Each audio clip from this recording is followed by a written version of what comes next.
మరణాలు అందులో 18 బాడీస్ని ఐడెంటిఫై చేశాం త్రూ DNA టెస్ట్ ఇట్లా.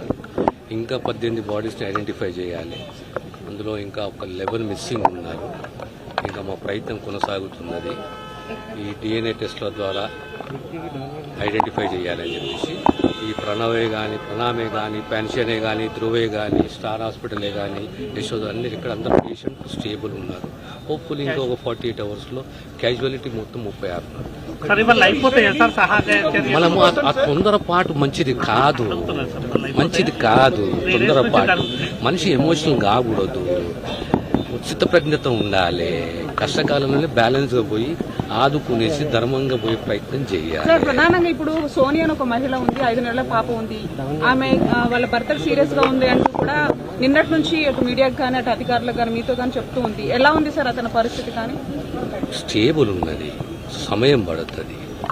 ఆ కుటుంబాన్ని ఆదుకునే బాధ్యత, బాసటగా ఉండే బాధ్యత మా ప్రభుత్వం. We'll take care. Is there any updates on the missing persons? There are 11 missing persons. We are trying to trace them out. Various methods, but particularly it is the DNA test which we are depending on.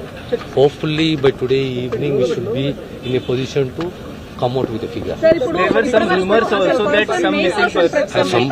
సంబంధించి ఎవరైనా ఇక్కడ hospital ఉన్నారు కదా company పెద్ద ఉన్నారు కదా. Some rumors that some missing persons escaped during the 13 was the figure. 2 called us, said we have escaped, we are safe. Now we are in search of other 11 members. 140 last thing sir. Come on. Thank you sir.